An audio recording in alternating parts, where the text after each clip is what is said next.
Hora de conversar com o nosso comentarista de política, Reinaldo Azevedo. Oi, Reinaldo, boa noite.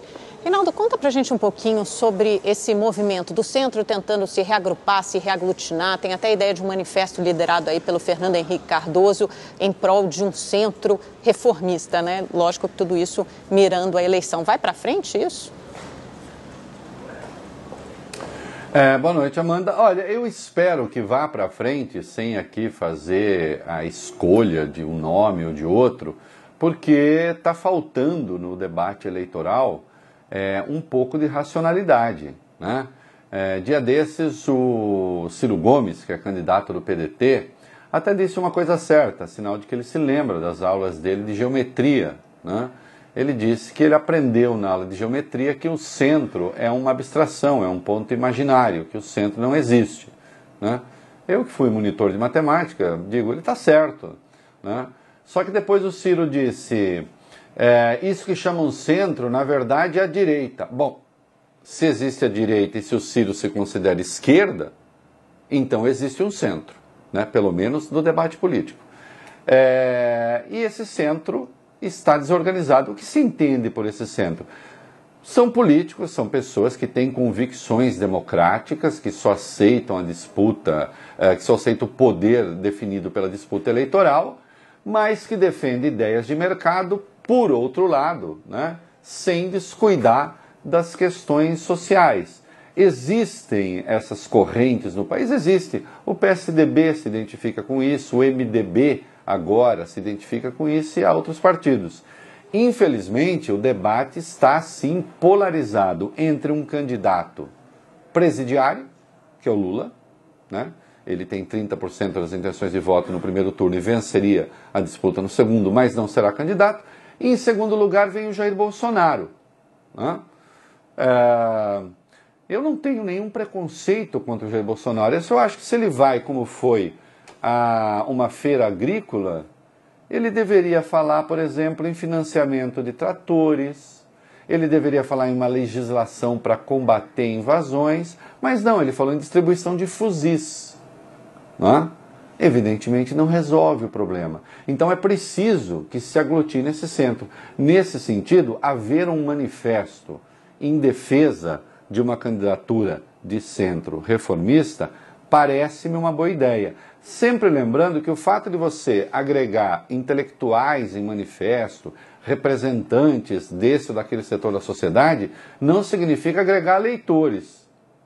Agregar eleitores. É preciso juntar os eleitores também. Para isso, é preciso que o candidato, vamos ver quem, será o Alckmin, que é o mais bem colocado nesse grupo, é preciso que se apresente também para o jogo. Infelizmente, até agora, a presença do Alckmin no debate tem sido muito tímida, né? Até porque a campanha eleitoral hoje ainda está muito centrada nas redes sociais. E se há coisa que as redes sociais não querem ouvir, é ponderação, né? Ali um radicalismo sempre se alimenta com o outro radical, né? Um radical se deixa alimentar pelo outro, né? Então o sujeito diz uma coisa extremista, idiota, vem o outro e diz uma mais idiota ainda. Isso é meio típico hoje das redes sociais. Então espera-se que a hora que a campanha, quando essa campanha sair das redes e ganhar então a sociedade, esse espaço para racionalidade comece a aparecer.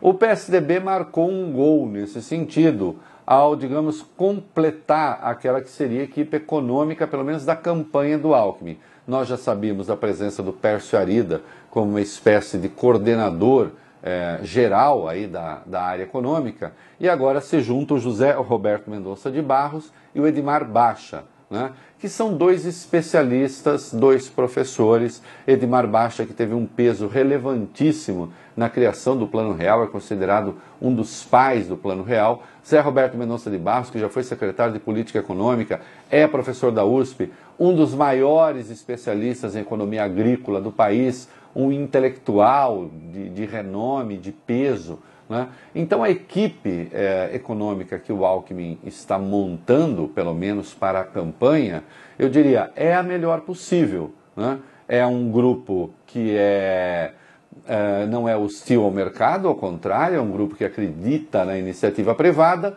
mas ao mesmo tempo acredita em políticas públicas necessárias para compensar ali os extremos de pobreza e para tirar o Brasil da pobreza. O Pércio Arida tem falado uma coisa importante: é preciso que o Brasil faça crescer pelo menos 50%, tanto as importações como as exportações. O Brasil participa muito pouco do comércio mundial, está ligeiramente abaixo de 1%, muito abaixo das nossas potencialidades ou da nossa potencialidade, né? O Alckmin está falando da necessidade de dobrar a renda. Bem, são motes importantes, são propostas importantes. Agora, para isso, eu entendo, é preciso que o Alckmin saia de uma espécie de mutismo em que está posto e passe a produzir mais notícia, mas não produzir notícia artificialmente, que essas notícias sejam fruto de uma movimentação real. O PT, em contrapartida, para encerrar,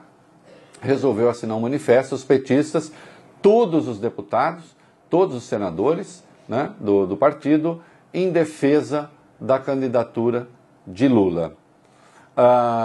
Como diria Shakespeare, né, loucura há. Agora, como não disse Shakespeare, eu só não sei se é método isso aí. Parece que essa altura não, é só loucura mesmo. É isso aí. Obrigado, Reinaldo. Boa noite.